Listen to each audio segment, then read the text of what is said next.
Hello guys, Jubair বলছি। SEO Bangla video টিউটোরিয়ালের আজকের পর্বে আপনাদের সবাইকে স্বাগতম জানাচ্ছি। এভাবে আমরা দেখব যে অফ পেজ অপটিমাইজেশন কী এবং এটি কেন করতে হয়। আর যেটা হলো যে আমরা গত পর্বগুলোতে অন পেজ অপটিমাইজেশন শেষ করে এসেছি। সো অন পেজ অপটিমাইজেশন শেষ করার পর আজকে থেকে আমরা ইনশাআল্লাহ অফ পেজ অপটিমাইজেশন শুরু করব এবং যে স্টেপগুলো আছে প্রত্যেকের জিনিস আমি ধাপে ধাপে দেখাবো ইনশাআল্লাহ। আচ্ছা, সো আগে আমরা জেনে আসি যে অফ পেজ অপটিমাইজেশন কী। আমরা যখন অন পেজ অপটিমাইজেশন করেছিলাম এগুলোর বেশিরভাগ কাজই ছিল যে কোড রিলেটেড কাজ, যে আমরা আমাদের ওয়েবসাইটের HTML কোডটাকে ঠিকমতো সাজাবো, মেটা ট্যাগ পোস্ট করবো, তারপরে ওগুলো মেইনলি ছিল হলো টেকনিক্যাল কাজ। আর এখন হলো অফ পেজ অপটিমাইজেশন, এগুলো হলো যে খুবই সহজ কাজ, যেগুলো যে আমরা আমাদের এই অন পেজ অপটিমাইজেশনের পর আমাদের ওয়েবসাইটটিকে ওয়ার্ল্ডের কাছে তুলে ধরবো, ব্যাকলিঙ্কিং করে সবার কাছে পরিচিত করিয়ে দেবো।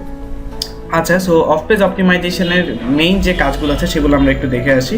প্রথমে আমাদেরকে করতে হবে হলো সোশ্যাল বুকমার্কিং।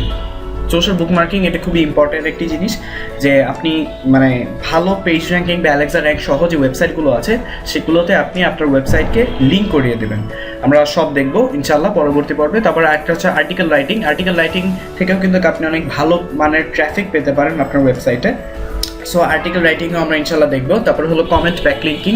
আপনি প্রত্যেকটা জায়গায় বিভিন্ন যে ফোরাম যেগুলো আছে কিংবা ব্লগিং সাইট যেগুলো আছে সেগুলোতে আপনি আপনার কমেন্ট করবেন এবং কমেন্টের সাথে আপনার ওয়েবসাইটটিকে যুক্ত করে দেবেন।